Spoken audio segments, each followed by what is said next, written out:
Hi guys, welcome back to the BMW Guys YouTube channel, and we're going to be looking at this F2X series BMW. It's a 2015 118D. It is the SE with a few goodies on it. It's just sat nav, as leathers and all sorts of stuff like that. And today we're just going to be going over, we've had this car for 3 years now. It's just coming up to the end of its PCP package. It's going to be traded in against a new BMW. So we thought we'd give you the opportunity to take a look around, give you our thoughts on what it's been like to own, and yeah, basically share our ownership experience with you guys. So it's finished in a lovely dark blue metallic. I'm not sure of the exact name. As you can see, nice metallic paint finish here. We've got the, I think there's 17-inch wheels, diamond cut, front and back, and they're fitted with a 225 tyre, as you can see here. And this is the 5-door version, automatic, and it's a 118D, which I think is around 160 brake horsepower. This isn't my car. Viewers of the channel will know that that is my car, the 87 120D there, so don't worry, it is still here. I haven't got rid of it. This is just another BMW 1 Series at the house. So immediately on the inside, as you can see, it's quite a nicely well appointed interior. We've got leather, the automatic box here. We've got the upgraded screen up here. We have cruise control and steering wheel mounted controls as well. Pretty standard stuff really. In the back, also got the privacy glass, as you can see here. In the back again, fairly standard leather. It's not too bad in the back. This is much better than my E87 over there.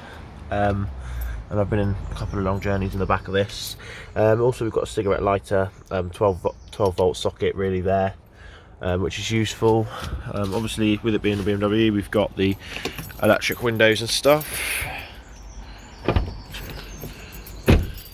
So we'll just get in and start the car up. I need to move it forward anyway, so you guys can get into the boots. But straight off the bat, it's a much more modern interior than the E87.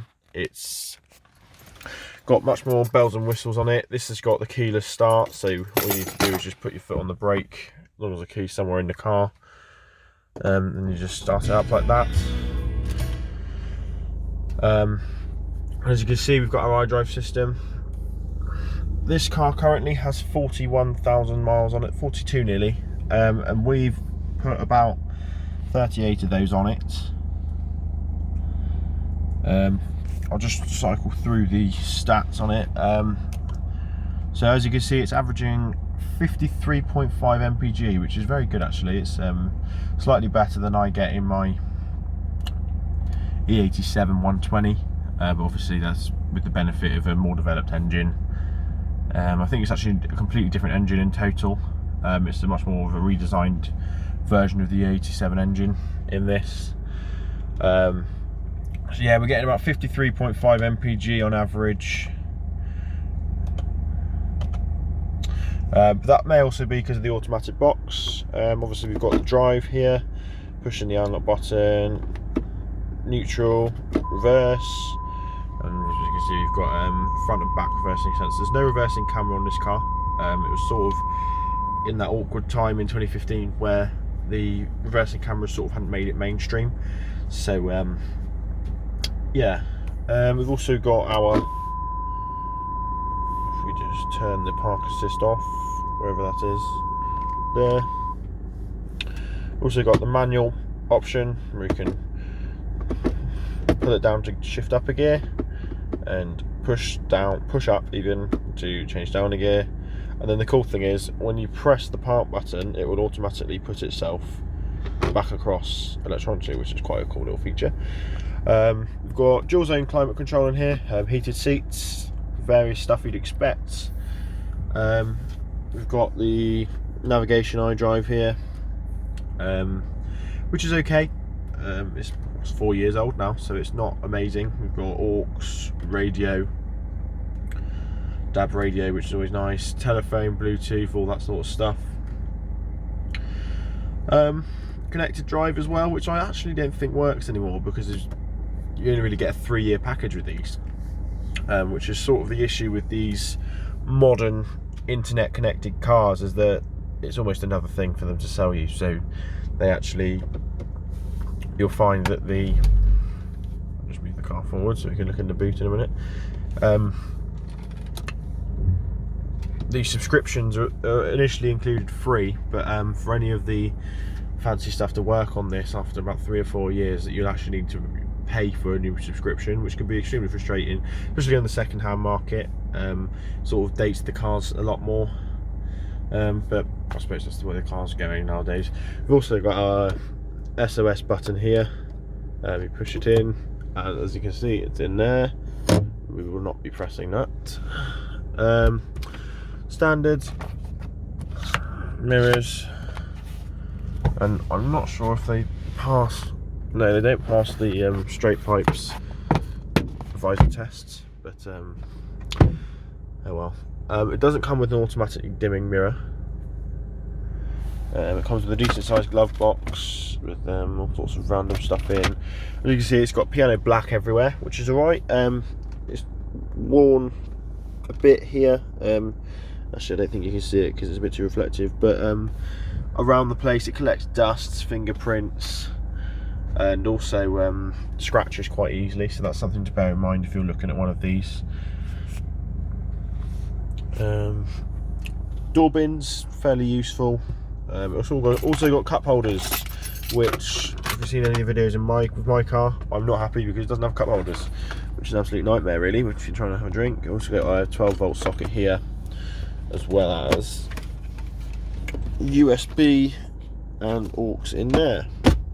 Right, I'll turn off the car and take a look in the boot, just to give you a quick show around in the boot.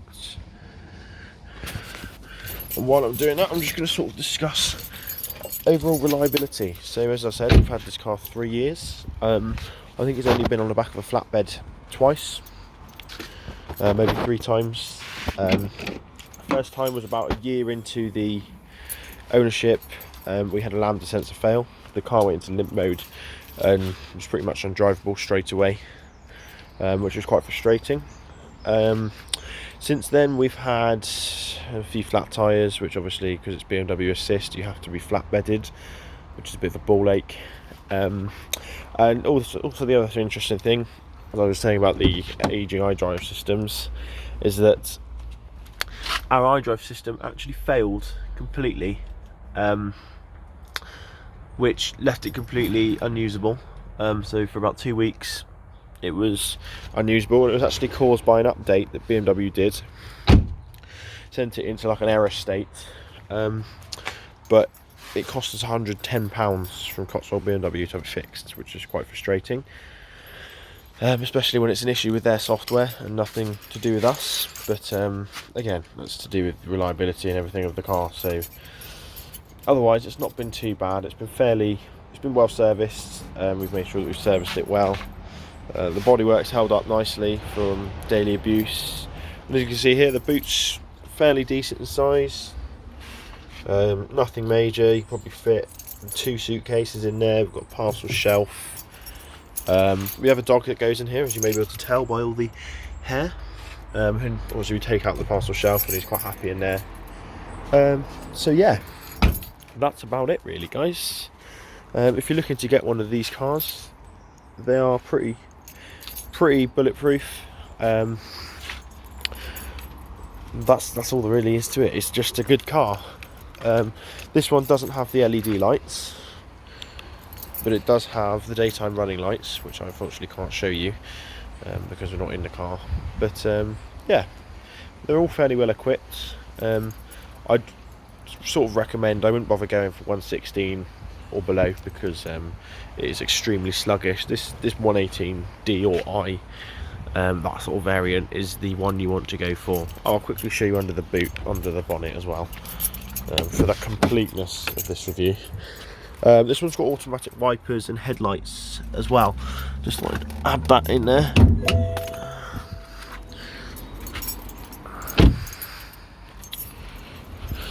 If you're looking at this sort of generation BMW, the one to get would probably be, oh, it's a double pull, would probably be the either the 120D X-Drive or the 135i / 140i model with the 3 litre straight 6 twin turbo, purely because they're just awesome cars. So as you can see, it's quite a small little unit. It's actually the same engine as in the 120D, 125D, 118D and the 116D. They're all of various different stages of tune, different inner components as well, which sort of how they can create that change in power. But yeah, it's all fairly standard under here, as you can see. Quite a nice compact engine. It's a twin turbo as well, or is it a twin power turbo? I think that maybe it means it's twin scroll. I'm not quite sure on these. As I said, it's not actually my car. My one's the E87. But yeah, that's it, guys. So thanks for watching. Don't forget to like, comment and subscribe, and I'll see you in the next one. Cheers.